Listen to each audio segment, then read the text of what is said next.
ولا تجعلوا مع الله إلها آخر إني لكم منه نذير مبين كذلك ما أتى الذين من قبلهم من رسول إلا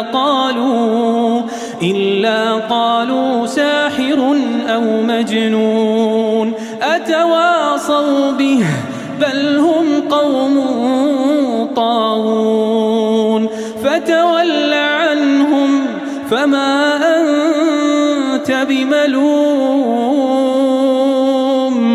وذكر فإن الذكرى تنفع المؤمنين.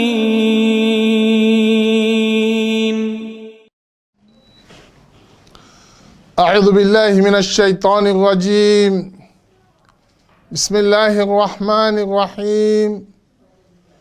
إن الحمد لله نحمده ونستعينه ونستغفره ونستهديه ونعوذ بالله من شرور أنفسنا ومن سيئات أعمالنا من يهده الله فهو المهتدي ومن يضلل فلن تجد له وليا مرشدا وأشهد أن لا إله إلا الله وحده لا شريك له وأشهد أن سيدنا وحبيبنا وقدوتنا محمدا عبد الله ورسوله صلى الله عليه وعلى آله وصحابته ومن اهتدى بهديه إلى يوم الدين. أما بعد.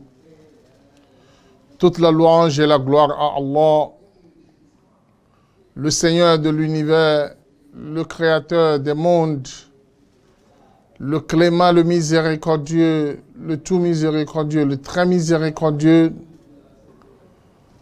Que la paix, le salut et la bénédiction d'Allah soient sur le prophète Muhammad sallallahu alayhi wa sallam, sur sa famille, sur ses compagnons et sur tous ceux qui suivent et suivront ses enseignements jusqu'au jour du jugement dernier. Chers téléspectateurs de la Sunna TV, nous vous adressons la salutation de l'islam, la salutation du paradis en vous disant Assalamu alaikum wa rahmatullahi wa barakatuh. Que la paix, le salut et la bénédiction d'Allah soient sur vous et qu'Allah subhanahu wa ta'ala nous comble tous de ses bienfaits, de sa grâce et de sa miséricorde. Qu'il accepte de nous nos prières et nos invocations, qu'il nous donne la meilleure compréhension de sa parole et celle du prophète Muhammad sallallahu alayhi wa sallam, et qu'il nous accorde sa lumière pour être tout le temps guidé sur sa voie et sur la voie qui mène au paradis. Chers téléspectateurs, Allah subhanahu wa ta'ala dans le Coran nous dit Tilka ar-rusulu faddalna ba'dahum ala ba'd minhum man kallama Allah wa rafa'a ba'dahum darajat. Tilka ar-rusul, ce sont les messagers d'Allah. Allah dit faddalna ba'dahum ala ba'd. Nous avions honoré certains plus que certains.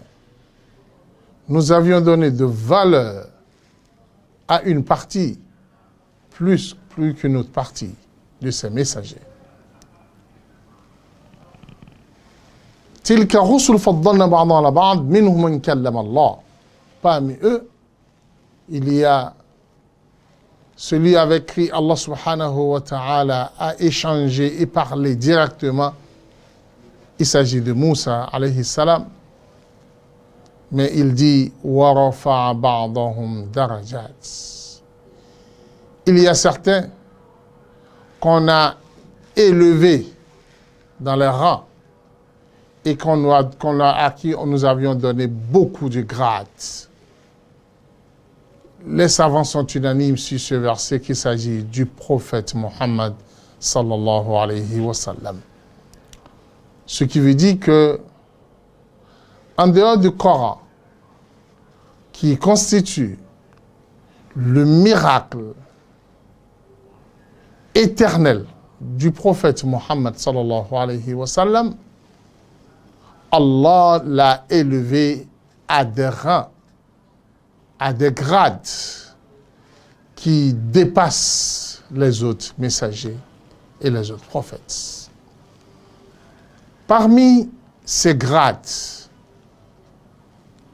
il y a un événement qui s'est produit uniquement avec le prophète Mohammed sallallahu alayhi wa sallam, qui constitue le grand honneur qu'Allah a accordé au prophète et qui n'a jamais accordé à un autre prophète et qui n'accordera à aucune de ses créatures jusqu'au jour du jugement dernier. Quel est cet événement? C'est le voyage nocturne et l'ascension du prophète Mohammed sallallahu alayhi wa sallam. Qu'entendons-nous du voyage nocturne? Et c'est quoi exactement l'ascension? Le voyage nocturne, c'est à cela qu'Allah réfère dans le Coran en disant Subhanalladhi asra bi'abdihi layla min al-masjid al-haram ila al-masjid al-aqsa alladhi barakna hawlahu linuriyahu min ayatina innahu huwa as-sami'u al-basir. Allah subhanahu wa ta'ala dit gloire à Allah qui a fait voyager son serviteur nuitamment,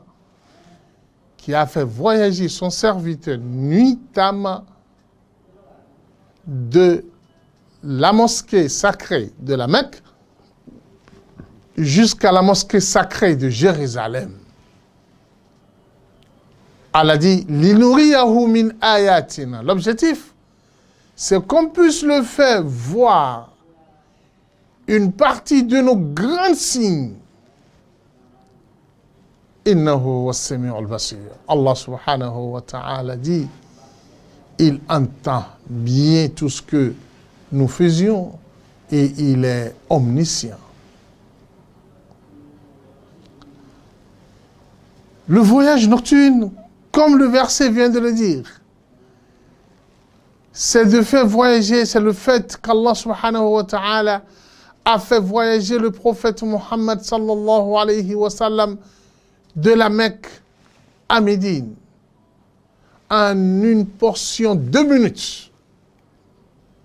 En moins d'1 minute, il a quitté la Mecque, il s'est rendu à Jérusalem.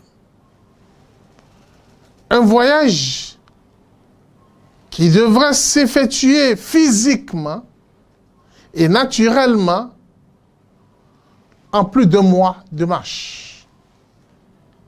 Mais le prophète Mohammed sallallahu alayhi wa sallam l'a effectué en moins d'1 minute. C'est un miracle. C'est une particularité du prophète Mohammed sallallahu alayhi wa sallam. Comment cela fut être possible? Le prophète Mohammed sallallahu alayhi wa sallam, dans le hadith rapporté par Bukhari, nous explique ceci. Le prophète sallallahu alayhi wa sallam dit, j'étais couché dans mon lit à la Mecque en une nuit. Là, il faut que nous précisons encore un point à ce niveau. En une nuit, le prophète n'a pas dit la nuit précisément. La majorité des savants sont unanimes sur le fait que ça s'est produit dans le mois de Rajab, qui tire déjà vers sa fin. Mais c'est à quel jour précisément dans le mois de Rajab, personne ne puisse le dire, puisque l'histoire n'a pas enregistré ce jour précisément. Raison pour laquelle il faut attirer l'attention de beaucoup de musulmans qui pensent que c'est le 27 Rajab et qui accomplissent certaines adorations précisément pour ce jour, ou bien célèbrent ce jour, ou bien fêtent ce jour, en considérant que c'est ce jour que le voyage nocturne et l'ascension s'est produit. On n'a pas de preuve là-dessus. Le prophète n'a rien dit là-dessus. Les compagnons du prophète sallallahu alayhi wa sallam ne nous ont donné aucune précision. alors tout restera en tant que doute. On ne peut pas avec précision dire que c'est le 27, mais on est d'accord que ça s'est produit pendant le mois de Rajab. Alors le prophète Mohammed sallallahu alayhi wa sallam nous dit dans le hadith rapporté par Bukhari que dans une nuit, Jibril, accompagné de 2 autres anges, ont ouvert le toit de ma maison à la Mecque et m'ont sorti de mon lit pour m'amener à la mosquée de la Kaaba. Arrivé dans cette mosquée, le prophète dit, dans le hadith, Jibril m'a amené vers l'eau de Zemzem. Et vous savez bien, le puits de Zemzem se trouve à l'intérieur de la mosquée. Et m'a amené vers ce puits. Et qu'est-ce qui s'est passé? Jibril a coupé ma poitrine et il a sorti mon cœur en me disant, en enlevant un déchet, en me disant que ceci, c'était la part de Satan en toi. Il enlève ceci en me disant, la part de Satan, nous l'avions enlevé de toi, alors le Satan ne peut plus rien de toi. Et il a pris l'eau de Zemzem pour laver et nettoyer proprement mon cœur. Il faut se rappeler que Jibril avait bel et bien fait cela au prophète Mohammed sallallahu alayhi wa sallam pour la première fois, au moment où le prophète avait 4 ans. Il s'amusait avec les petits enfants comme lui. Et Jibril était venu accompagné de Mikaïl. Et ils ont coupé la poitrine du prophète. Ils ont sorti le cœur depuis son enfance. Et ils l'ont nettoyé. Et ils l'ont remis à sa place. D'après Anas, il dit, quand tu vois la poitrine du prophète Mohammed sallallahu alayhi wa sallam, tu verras les traces de l'opération chirurgicale que Jibril a effectuée ce jour. Ceci s'est reproduit une seconde fois. Lorsque le prophète devrait aller maintenant dans les cieux, il se peut qu'il restait quelques déchets à nettoyer pour que ça soit pur et net pour pouvoir monter dans les cieux. Alors Jibril, cette fois-ci, a enlevé le cœur et il a le nettoyé, il a rempli, il a bien nettoyé avec l'eau de Zemzem. Et il dit, Allah me demande de remplir ton cœur avec le savoir et la sagesse. C'est ainsi que, après avoir remis le cœur à sa place, le prophète Mohammed sallallahu alayhi wa sallam dit, Jibril m'indique, me demande de regarder devant moi, c'est là où je vois une monture. Cette monture n'est pas un cheval, ni un âne, mais ça a pour nom, on l'appelle Al-Buraq. Al-Buraq, le prophète Mohammed sallallahu alayhi wa sallam dit, cette monture est tellement rapide que je ne peux pas vous déterminer sa rapidité. Ce qu'on peut dire aujourd'hui, c'est comme c'est plus rapide plus que la lumière, tout court, dans sa rapidité. Le prophète dit, Jibril s'assoit et me fait asseoir devant lui sur cette monture. À moins d'un clin d'œil, nous nous sommes retrouvés à la mosquée de Jérusalem. Voilà le voyage nocturne. Arrivé à la mosquée, Jibril me dit, voilà l'endroit où les prophètes, les messagers d'Allah qui t'ont précédé, voilà l'endroit où ils attachent le monture. Toi aussi, va attacher ta monture à cet endroit pour confirmer que tu es un prophète, un messager comme eux. Et on va te faire voir maintenant ta place parmi ces messagers d'Allah subhanahu wa ta'ala. Le prophète dit, c'est ainsi que j'ai rattaché ma monture. Après l'avoir rattachée, je me dirige vers la mosquée. C'est là où Allah subhanahu wa ta'ala m'a fait voir tous les messagers qui m'ont précédé. Et le prophète dit, vous voulez connaître Moussa, regardez tel compagnon, au roi Ibn Mas'ud. Vous voulez connaître tel, regardez tel, il ressemble à tel parmi les compagnons. Si vous voulez connaître Ibrahim alayhi salam, regardez-moi, je suis à l'image d'Ibrahim, pour nous confirmer certainement que le prophète a vu chacun de ces messagers.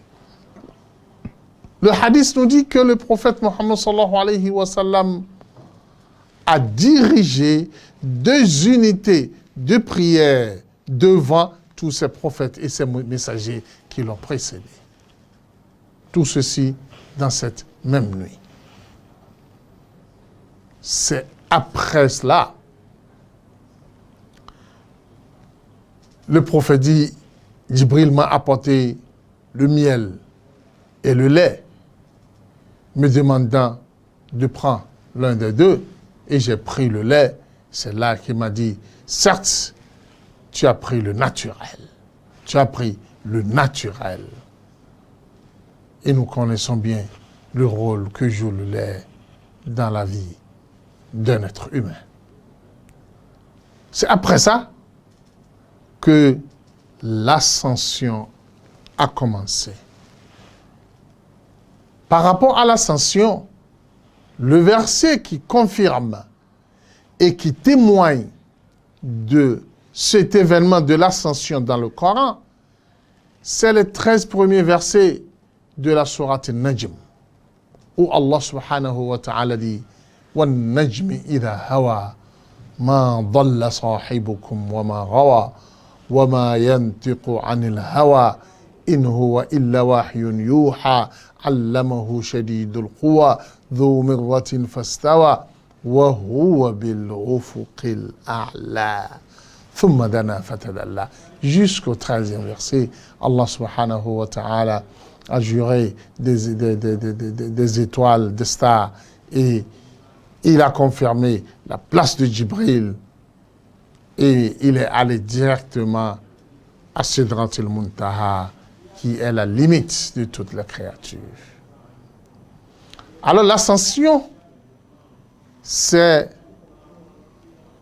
le fait de faire monter le prophète Muhammad sallallahu alayhi wa sallam vers les cieux, où il a dépassé le 7e ciel, et il est arrivé à la limite de toutes les créatures que nous appelons à Sidratul Muntaha, où Jibril s'est arrêté, et le prophète Muhammad sallallahu alayhi wa sallam a poursuivi son chemin vers son Seigneur, Allah subhanahu wa ta'ala. Alors dans ce cas, parlant de l'ascension, le prophète Muhammad sallallahu alayhi wa sallam a dit, Jibril m'a tenu par sa main et nous avions commencé par monter.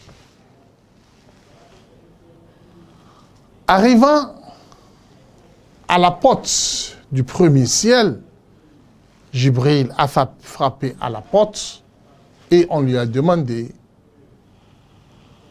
qui est-ce? Il dit c'est Jibril. Qui est avec toi? Il dit c'est Muhammad. On lui a envoyé un appel pour qu'il puisse venir. Et Jibril dit oui, bien sûr. Le prophète dit c'est ainsi que nous nous sommes retrouvés au premier ciel. Et parmi ceux-là que j'ai vus au premier ciel, j'ai vu notre grand-père, le père de l'humanité, le prophète Adam alayhi salam. Le prophète Mohammed sallallahu alayhi wa sallam dit, je lui ai vu, il regarde à son côté droit et il sourit. Il regarde de son côté gauche et il s'énerve. Vous le trouvez emporté de chagrin, de soucis. C'est là où j'ai dit à Djibril, qui est ce vieux-là qui est assis? Il dit, c'est ton grand-père, c'est le père de l'humanité, Adam alayhi salam.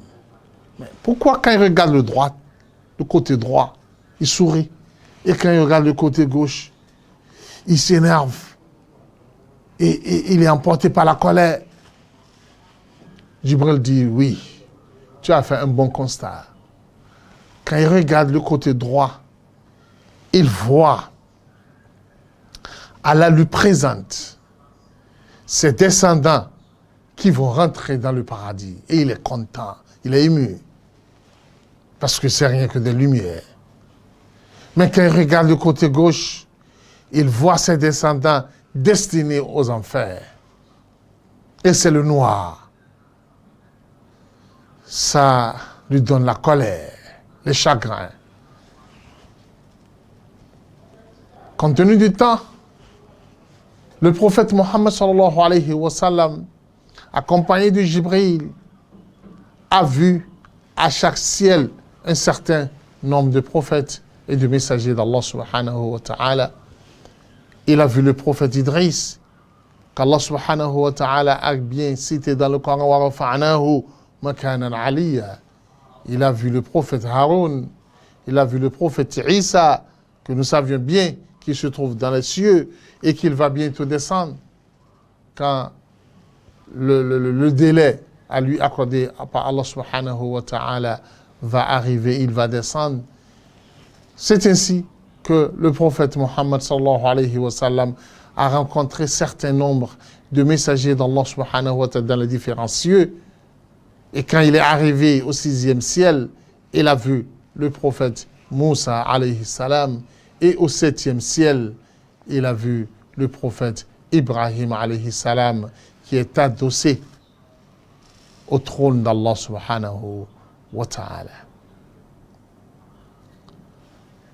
Le prophète Mohammed sallallahu alayhi wa sallam dit, j'ai poursuivi mon chemin accompagné de Jibril alayhi salam jusqu'à ce que nous sommes arrivés à l'endroit appelé Sidratul Muntaha. C'est là où Jibril me dit, voilà la limite de toutes les créatures. Aucune créature d'Allah subhanahu wa ta'ala ne peut dépasser cet endroit. Et c'est là Allah subhanahu wa ta'ala nous parle du grand événement qui s'est produit à cet endroit en nous confirmant l'ascension et en nous présentant ce que le prophète Mohammed sallallahu alayhi wa sallam a vu à cet endroit, c'est qu'il a vu Jibril à son état naturel. C'est pourquoi Allah dit « Wa laqad ra'ahu nazlatan ukhra » Il a encore vu Jibril à un autre, une fois encore. Ou inda Sidratul Muntaha, à la limite de Sidratul Muntaha, lorsque Jibril s'est présenté à son état naturel. Le prophète Mohammed sallallahu alayhi wa sallam dit, Jibril est réellement une géante créature d'Allah, une très géante créature d'Allah, puisque il a 600 ailes. 600 ailes. Nous ne pouvons pas rentrer dans les détails à ce niveau. Alors, Jibril dit au prophète Mohammed sallallahu alayhi wa sallam, voilà ma limite, je ne peux plus te raccompagner continue ton chemin. Ton Seigneur veut te voir et veut échanger avec toi seul. Moi, voilà ma limite. C'est ainsi que le prophète Mohammed sallallahu alayhi wa sallam a poursuivi son chemin pour aller rencontrer son Seigneur. Allah dit, فَأَوْحَى إِلَىٰ عَبْدِهِ مَا أَوْحَى. Allah n'est pas entré dans les détails.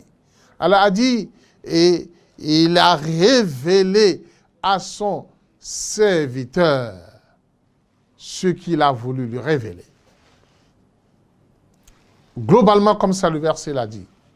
فَأَوْحَى إِلَىٰ عَبْدِهِ مَا أَوْحَى.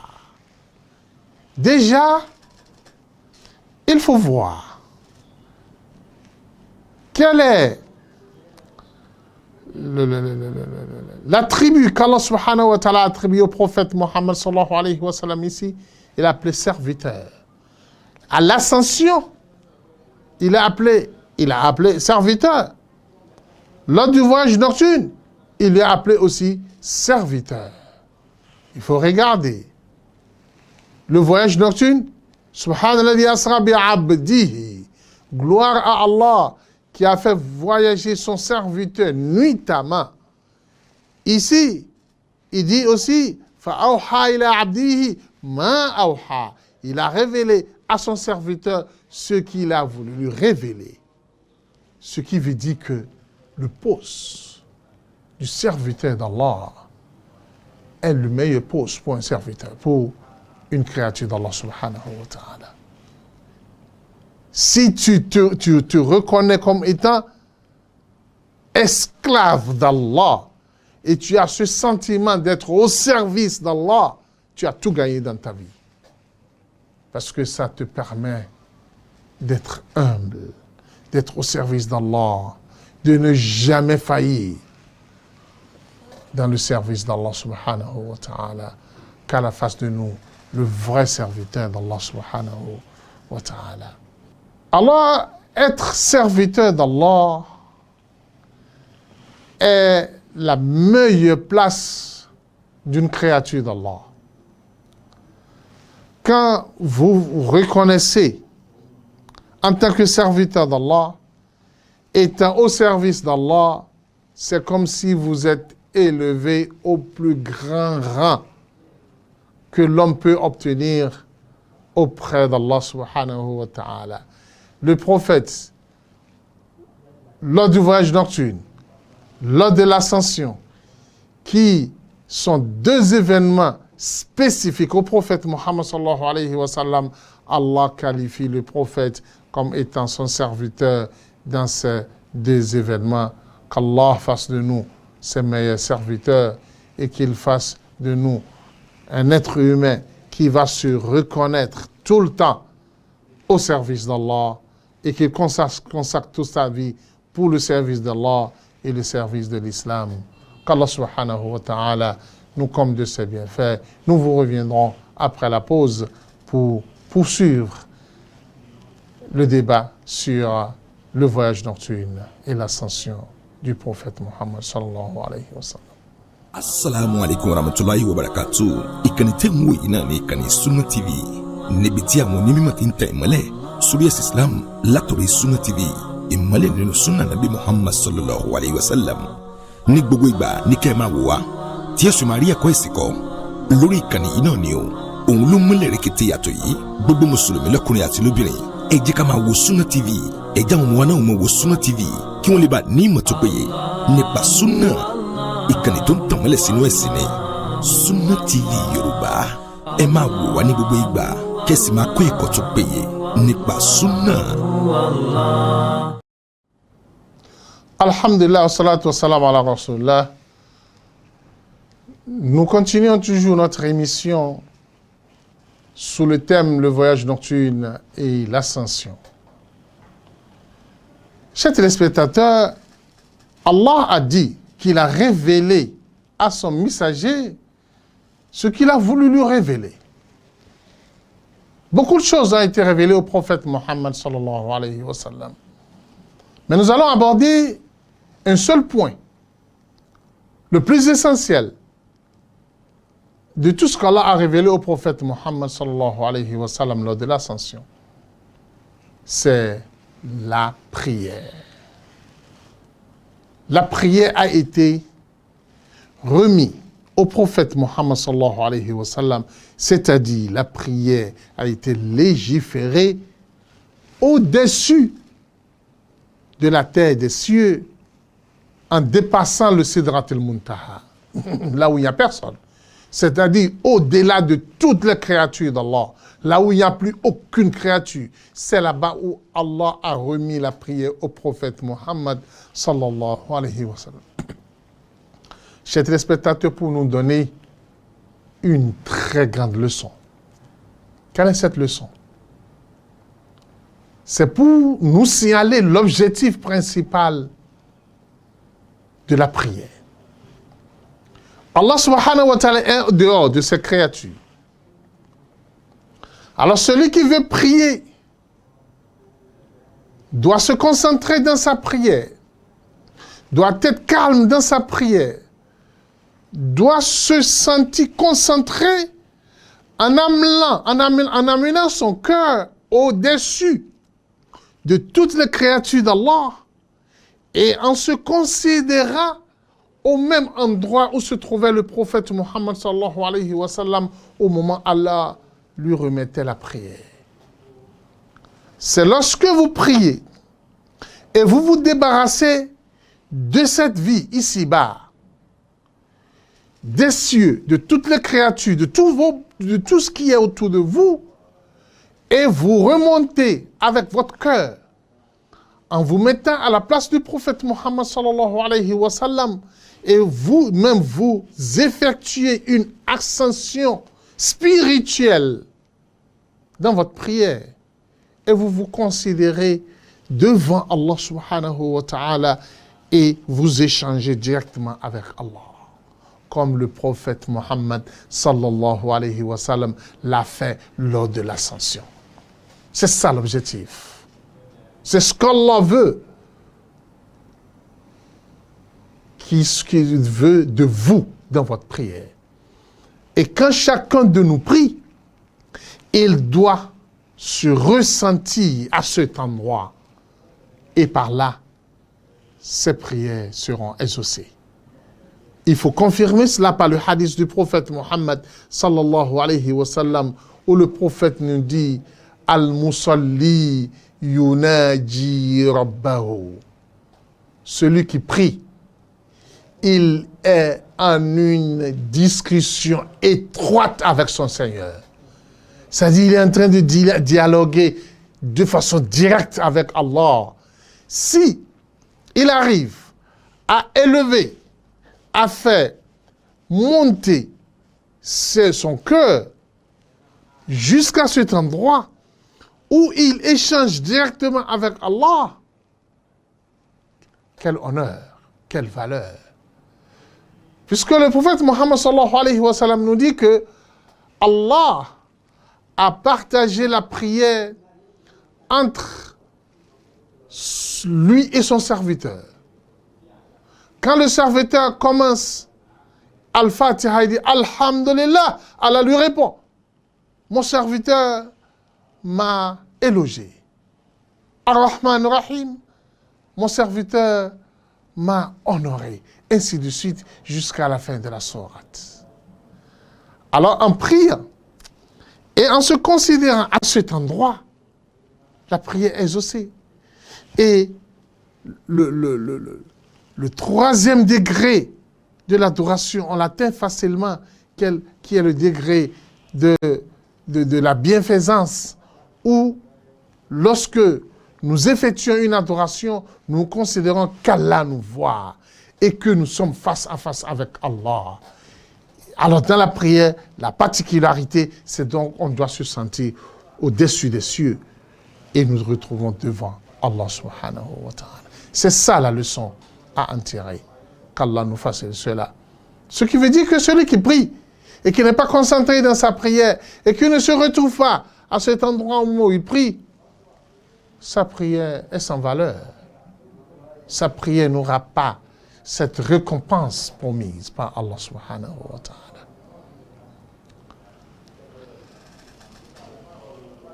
Mais écoutez bien, la prière qu'Allah subhanahu wa ta'ala a donnée au prophète Muhammad sallallahu alayhi wa sallam était combien?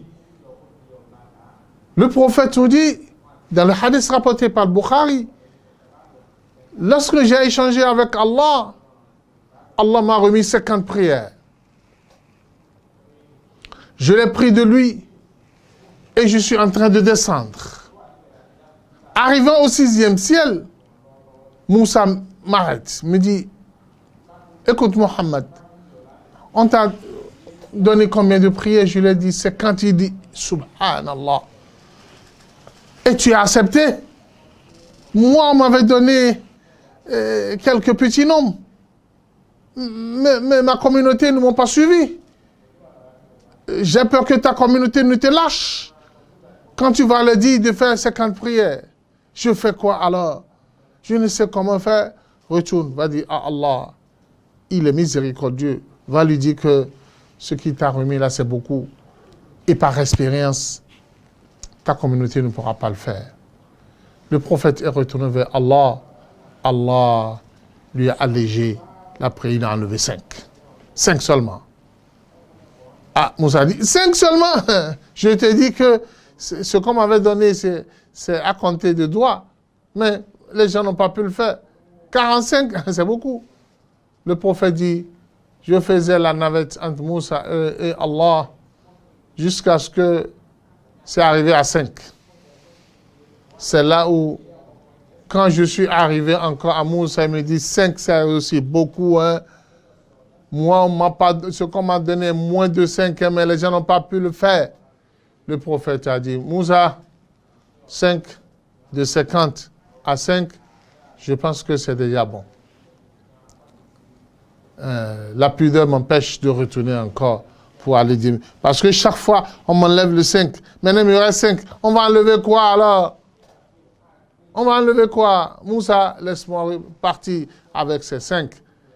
Et quand le prophète a confirmé le 5, qu'est-ce qu'Allah lui a dit? Ma yubaddalu al-qawlu laday wa ma ana bidhallamin lil abid. Quand la parole est dite de moi, on ne la change jamais. D'accord. 5, comme étant œuvre. En œuvre, vous allez faire 5. Mais dans la récompense, je vais vous inscrire 50. Regardez l'honneur qu'Allah a accordé à la communauté de Muhammad sallallahu alayhi wa sallam. C'est ainsi que le prophète est descendu avec les 5 prières. Alors, parlant tout le temps du voyage nocturne et de l'ascension, nous devrons parler de la prière. Parce que c'est l'adoration qui est rattachée à cet événement. C'est pratiquement même l'objectif de cet événement, c'est pour pouvoir remettre la prière au prophète Muhammad sallallahu alayhi wa sallam. Chers téléspectateurs, le prophète a vu le paradis, il a vu l'enfer, il a vu beaucoup de choses lors de ce voyage et il nous a narré tout ce qu'il a vu. Mais le temps ne va pas nous permettre de les aborder. Mais nous allons d'abord parler de 2 choses qui sont liées à cet événement. Le voyage nocturne et l'ascension représentaient quoi pour le prophète Muhammad sallallahu alayhi wa sallam? Ce qui doit être aussi une leçon pour toute sa communauté. Écoutez-moi bien. Le voyage nocturne et l'ascension s'est produit après que le prophète Muhammad sallallahu alayhi wa sallam a subi des persécutions jamais vues. sur cette terre, je vais le dire, bien, et des lourdes épreuves. Je vais en citer quelques-uns. Le premier point, 3 ans d'embargo par les mécréants de la Mecque, où la tribu du prophète Mohammed sallallahu alayhi wa sallam, dirigée par Abu Talib, ont été mis en embargo dans une portion de terre à la Mecque, où les dirigeants de la Mecque ont allé choisir un endroit qu'ils ont encerclé et ils ont mis des frontières et ils ont écrit un décret dans lequel figure ceci: personne ne doit plus acheter, vendre, collaborer, avoir de collaboration, de coopération, en aucun cas avec la tribu de Muhammad sallallahu alayhi wa sallam. Le décret fut écrit et accroché à l'intérieur de la Kaaba. 3 ans durant. La tribu du prophète ne pouvait pas acheter, ne pouvait pas vendre. Et les gens ont connu un moment noir et difficile. Certains compagnons, bien qu'ils ne soient pas de la tribu du prophète, étaient restés avec eux dans l'embargo. Alors les autres tribus étaient hors de cela, comme la tribu de Omar ibn Khattab et consorts. Omar était tout le temps énervé de cette décision et il apportait ce qu'il pouvait pour accompagner le prophète Mohammed sallallahu alayhi wa sallam et sa tribu. Il faut signaler que la tribu du prophète, bien que beaucoup d'entre eux n'avaient pas embrassé l'islam, ils n'ont pas lâché le prophète. Ils sont restés dans l'embargo avec lui et subi le même sort. Alors que ce que les mécréants de la Mecque pensaient que quand ils vont imposer l'embargo, la famille du prophète Mohammed sallallahu alayhi wa sallam va s'éclater, ils seront divisés. Ceux qui n'ont pas embrassé l'islam parmi eux vont les laisser et finalement, ils vont devenir des proies faciles pour les mécréants. Mais les mécréants parmi sa famille sont restés par loyauté à la famille. Par loyauté à la famille. Ils sont restés avec le prophète 3 ans durant. Si vous lisez par rapport à cela, vous allez constater comment est-ce que les gens ont pu survécu pendant 3 ans. Certains compagnons nous disent qu'ils mangeaient les feuilles sèches, même pour survivre. Les peaux des animaux complètement séchés. Ils mâchent cela juste pour sentir l'odeur de viande. Inna lillahi wa inna ilayhi raji'un. Imagine 3 ans de persécution, de difficultés. Sortant de ces 3 ans, parce que ceci du 7e année du début de la mission du prophète Mohammed sallallahu alayhi wa sallam jusqu'à la 10e année, sortant de l'embargo, après que l'embargo soit aboli, Abu Talib, qui est le chef de la tribu, rend l'âme, il meurt. Et celui-ci est le bras politique qui soutenait le prophète Mohammed sallallahu alayhi wa sallam, qui empêchait les mécréants de s'approcher du prophète Mohammed sallallahu alayhi wa sallam. Il décède. Alors politiquement, le prophète est affaibli. 3 mois après, Aïcha, qui fut le bras financier du prophète Mohammed sallallahu alayhi wa sallam, fut éteint aussi. Elle fut éteinte Et le prophète Mohammed sallallahu alayhi wa sallam a perdu par là le soutien financier et le soutien politique. Il n'y a plus personne pour l'accompagner. Plus personne pour l'accompagner dans sa mission. Et il s'est vu maintenant léger. À qui se vouer maintenant? Il ne sait plus. Il a décidé de sortir de la Mecque. Il a décidé de sortir de la Mecque. Il s'est dirigé vers Taïf.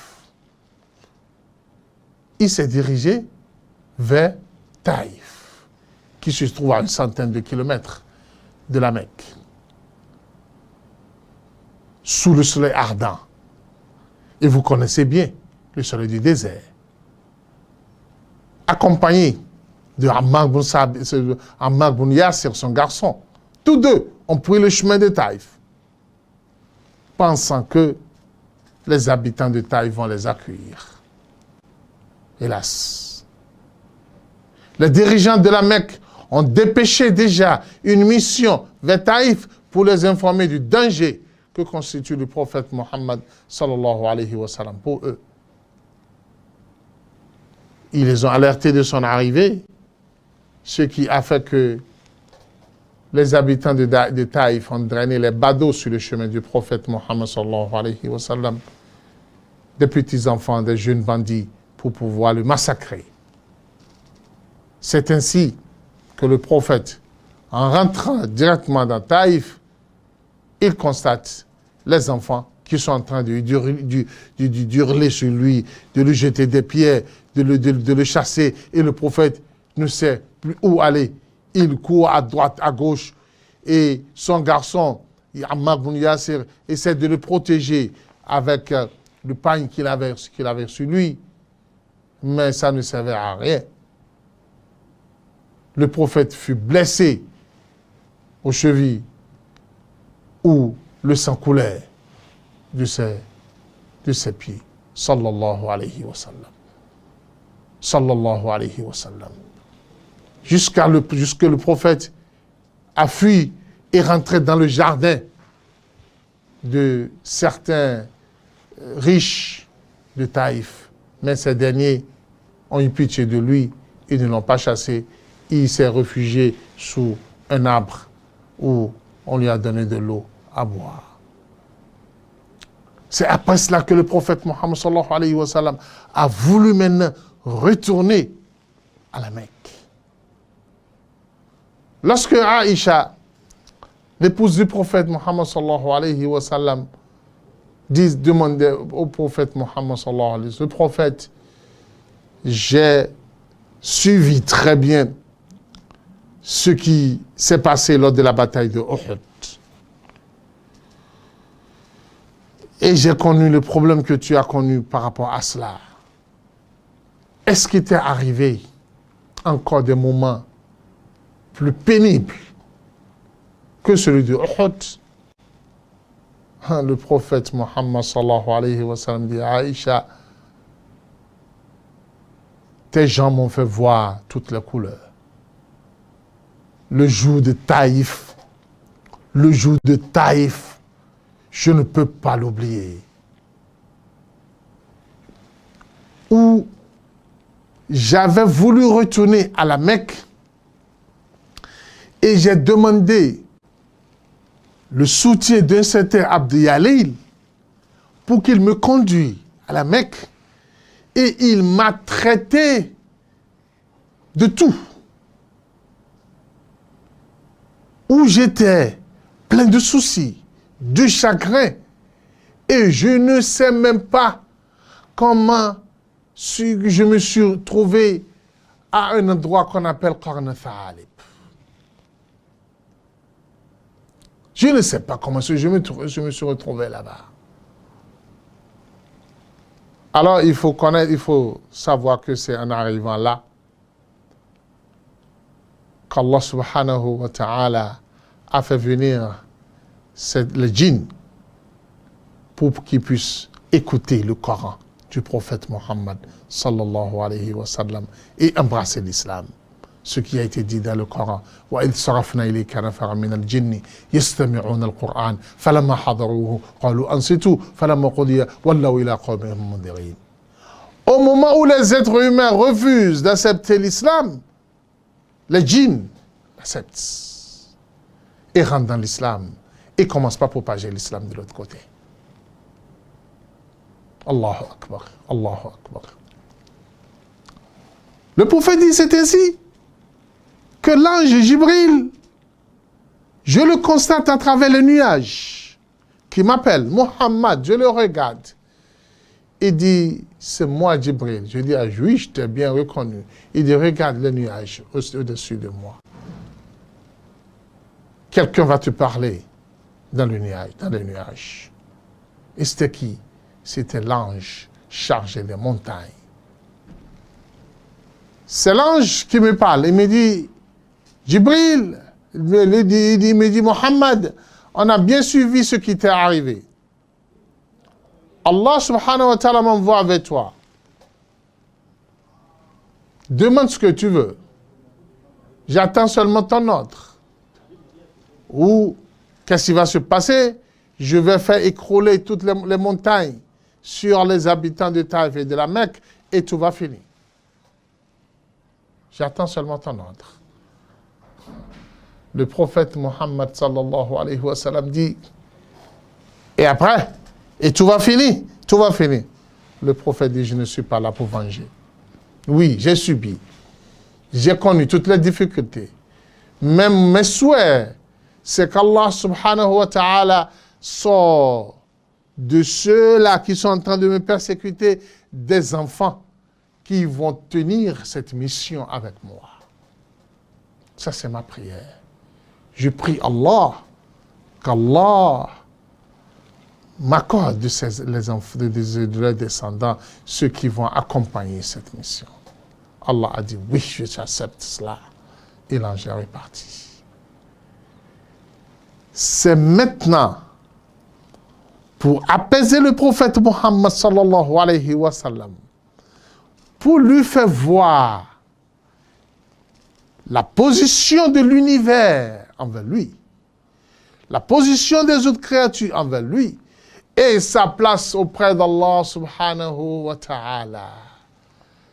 Si les gens de ce bas monde ne t'accompagnent pas, le monde entier t'accompagne, l'univers tout entier t'accompagne. Et ça, c'est une promesse aussi pour la communauté de Muhammad sallallahu alayhi wa sallam. Lorsque vous êtes en difficulté, dressez vos espoirs en Allah subhanahu wa ta'ala. Soyez confiants que la difficulté a une fin et que le meilleur reste toujours à venir pour le croyant. Et voilà ce qu'Allah subhanahu wa ta'ala a fait pour le prophète Mohammed sallallahu alayhi wa sallam. Depuis cet instant de difficulté, le prophète n'a plus jamais connu une difficulté pareille. Et sa mission a commencé par grandir, par évoluer, jusqu'à ce qu'il a fait l'immigration vers la Mecque, vers Médine, et il y a installé l'État islamique qui est devenu l'islam, le grand islam d'aujourd'hui dont nous jouissons. Le miracle à travers le voyage nocturne et l'ascension ne se termine pas à ce niveau.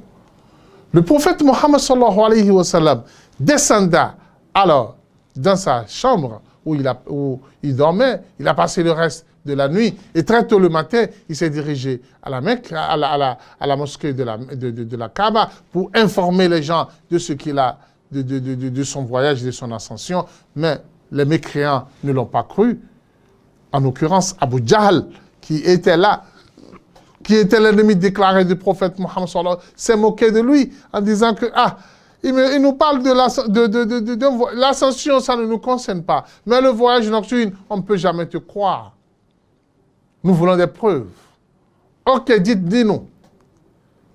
Nous avions une caravane qui est sur son chemin vers la Mecque. Tu peux nous parler de ce caravane-là, de cette caravane? As-tu vu la caravane? Parle-nous de cette caravane et dis-nous quand est-ce que la caravane va rentrer ici à la Mecque. Le prophète a dit, j'ai bel et bien vu votre caravane. Ils ont perdu l'une de leurs chameaux et c'est moi qui les ai indiqué l'endroit où se trouvait le chameau. Et en plus, j'ai même bu de leur eau et je leur fais signe que je l'ai bu. Pour le chameau qu'ils ont perdu, je les ai appelés pour leur indiquer l'endroit où se trouvait le chameau. Et quand est-ce qu'ils vont arriver? Le prophète a dit, ils seront là au moment où le soleil se couche, le mercredi. C'est ainsi que les gens attendaient l'arrivée de la caravane. Exactement comme le prophète sallallahu alayhi wa sallam les a promis, la caravane est arrivée le mercredi au coucher du soleil. Et maintenant, quand ils sont arrivés, ils sont allés leur poser toutes les questions possibles par rapport au prophète Mohammed sallallahu alayhi wa sallam. Les gens les ont informés. Ceux qui conduisaient la caravane disent oui, on a bel et bien entendu la voix du prophète Mohammed sallallahu alayhi wa sallam. C'est lui qui nous a indiqué l'endroit où se trouvait notre chameau perdu. Et il a même bu de notre eau pour nous confirmer qu'il était là. Alors, malgré cela, les mécréants n'ont pas cru à ce miracle exceptionnel du prophète Mohammed sallallahu alayhi wa sallam. Ils lui ont même demandé de leur décrire la mosquée de Jérusalem. Le prophète sallallahu alayhi wa sallam a dit, c'était l'instant le plus difficile pour moi, parce que c'était la nuit, je n'avais pas pris soin de regarder les différentes parties de la mosquée. Mais Allah subhanahu wa ta'ala a rapproché la mosquée devant moi et je regardais et je les ai décrits clairement, sans défaut, la mosquée de Jérusalem. Voilà ce qu'Allah subhanahu wa ta'ala fait toujours pour les siens, pour ceux qui sont sur sa voie et qui travaillent pour sa mission. Allah ne les lâche jamais, Allah les accompagne toujours. Et le soutien d'Allah subhanahu wa ta'ala restera toujours collé à ceux qui croient en Allah et ceux qui travaillent pour Allah. Qu'Allah subhanahu wa ta'ala accepte de chacun nos différentes œuvres, qu'il fasse que nous apprenions toujours des leçons de la vie du prophète Mohammed sallallahu alayhi wa sallam, car le meilleur endroit pour connaître l'islam, pour mieux appliquer l'islam, c'est la biographie du prophète Mohammed sallallahu alayhi wa sallam. Subhanak Allahumma bihamdik, nashhadu la ilaha illa anta, nastaghfiruka wa natubu ilayk. Allahu akbar, Allahu akbar, Allahu akbar. La ilaha illa Allah, Allahu akbar, Allahu akbar. Walillahi alhamd, Allahu akbar, Allahu akbar, Allahu akbar. La ilaha illa Allah, Allahu akbar, Allahu akbar. Walillah.